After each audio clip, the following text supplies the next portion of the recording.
आप नए हैं तो मेरे अखिल तांबुली सर क्लासेस यूट्यूब चैनल को सब्सक्राइब करो, बेल दबा के ऑल करो ताकि आपको नोटिफिकेशन में आदि सूचना अपडेट आपको मिलती रहेंगी। जो नीचे लिखे हुआ सब्सक्राइब का लाल बटन है, इसको टच करो और घंटे ऑल करो। सबसे पहले आपको वीडियो देखने को मिलेगा। और जो प्लेलिस्ट में मराठी हिंदी का व्याकरण है वो भी आप मेरे चैनल पर जाकर देख सकते हैं। हम देखेंगे हिंदी व्याकरण, रचना के अनुसार वाक्य के भेद। रचना के अनुसार वाक्य के 3 प्रकार होते हैं। पहला है सरल वाक्य या साधारण वाक्य, दूसरा है मिश्र वाक्य, तीसरा है संयुक्त वाक्य। हम इसका रचना के अनुसार वाक्य के 3 प्रकार की हम परिभाषा देखेंगे। वीडियो आप आखिरी तक देखिएगा।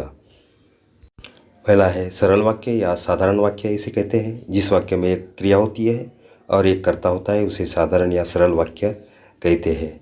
जो वाक्य बनता है उसमें क्रिया काम एक होती है और एक कर्ता एक के बारे में बोला जाता है, उसे साधारण या सरल वाक्य कहते हैं।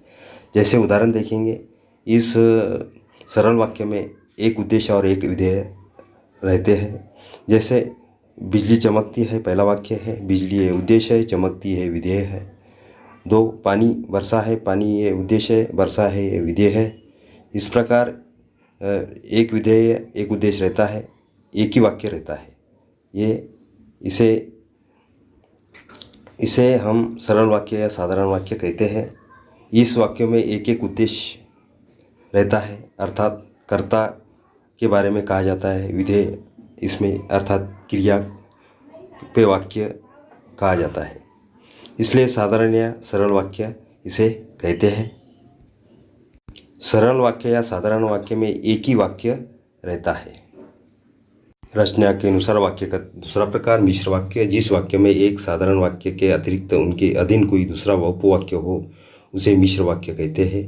मिश्र यानी मिक्स, जिस वाक्य में एक साधारण वाक्य रहता है पहला और दूसरा अतिरिक्त उन पे डिपेंड रहता है दूसरा वाक्य, उसे उपवाक्य कहते हैं। उनके सारे होता है, उनके आश्रित होता है, उसे मिश्र वाक्य कहते हैं। मिश्र वाक्य में पहला वाक्य साधारण रहता है, वो पहला वाक्य स्वतंत्र रहता है, लेकिन पहले वाक्य पर दूसरा वाक्य डिपेंड रहता है, सारे आश्रित रहता है, उसे मिश्र वाक्य कहते हैं।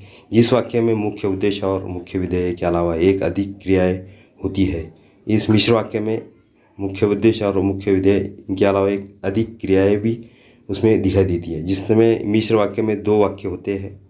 पहला प्रधान वाक्य होता है, मतलब स्वतंत्र होता है, स्वतंत्र वाक्य कहते हैं, और दूसरा सहायक उपवाक्य होता है, मतलब पहला प्रधान यानी स्वतंत्र वाक्य रहता है। पहला वाक्य दूसरा वाक्य पहले वाक्य पे डिपेंड रहता है, जैसा उसे उपवाक्य कहते हैं। पहला वाक्य दूसरे वाक्य पर आश्रित होता है, इसमें ऐसा मिश्र वाक्य कहते हैं। जिस तरह एक जंगली पशु है, ये प्रधान वाक्य है। जंगली पशु है जो जंगल का राजा कहलाता है, ये जंगली पशु है, ये साधारण वाक्य है, सरल वाक्य है। ये पहला स्वतंत्र वाक्य है, लेकिन जो जंगल का राजा कहलाता है, ये उपवाक्य पर एक दूसरे पे डिपेंड है, सारे आश्रित है, इसलिए ये मिश्र वाक्य कहलाता है। पहला वाक्य दूसरे पे आश्रित होता है, दूसरे के सारे होता है, उसे मिश्र वाक्य कहते हैं। रचना के अनुसार वाक्य का तीसरा प्रकार है संयुक्त वाक्य, जिसमें 2 या 2 से अधिक सरल वाक्य अथवा मिश्र वाक्य अवयवों द्वारा संयुक्त हो आपस में उलझे होते हैं, उसे संयुक्त वाक्य कहते हैं। जो 2 वाक्य होते हैं, दोनों वाक्य सरल होते हैं, लेकिन मिश्र वाक्य अवयव द्वारा संयुक्त होते हैं, आपस में उलझे होते हैं, उसे संयुक्त वाक्य कहते हैं। संयुक्त वाक्य में प्रत्येक वाक्य अपनी स्वतंत्र सत्ता रखता है। प्रत्येक वाक्य 2 वाक्य, पहला वाक्य स्वतंत्र है, दूसरा वाक्य भी स्वतंत्र है, दोनों भी एक दूसरे पे डिपेंड नहीं है। संयुक्त वाक्य में वह वाक्य एक दूसरे पर आश्रित नहीं होता। दोनों वाक्य पहला या और से जोड़ा जाता है। ये पहला वाक्य ये भी स्वतंत्र होता है, दूसरा वाक्य भी स्वतंत्र होता है। पहला वाक्य दूसरे वाक्य पे आश्रित सारे नहीं होता है। संयुक्त वाक्य में दोनों वाक्य स्वतंत्र रहते हैं, दोनों वाक्य स्वतंत्र हैं। हिंदी व्याकरण में समानाधिकरण उपवाक्य भी कहते हैं।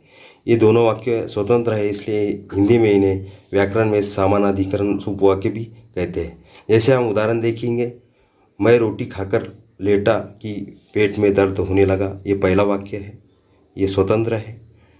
ये और दर्द इतना बढ़ा कि तुरंत डॉक्टर को बुलाना पड़ा, ये दूसरा वाक्य स्वतंत्र है। पहला सरल है, दूसरा सरल है, इसलिए दोनों एक दूसरे पे डिपेंड नहीं है, इसलिए ये वाक्य संयुक्त वाक्य कहलाया जाता है। दो हम दोनों के पंख हैं, ये पहला स्वतंत्र वाक्य है। ये और से जुड़ा हुआ है, हम दोनों फूलों का रस चूसती है। हम दोनों एक पंख है, पहला स्वतंत्र वाक्य है। हम दोनों फूलों का रस चूसती है, दूसरा स्वतंत्र वाक्य है। ये दोनों स्वतंत्र वाक्य है, दोनों भी एक दूसरे पे आश्रित नहीं है, सहारे नहीं है, इसलिए ये संयुक्त वाक्य है। इस प्रकार हमने हिंदी व्याकरण रचना के अनुसार 3 प्रकार की परिभाषा देखी है। आपको ये वीडियो पसंद आया तो आप मेरे चैनल को सब्सक्राइब करो, लाइक करो, कमेंट्स करो, शेयर करो।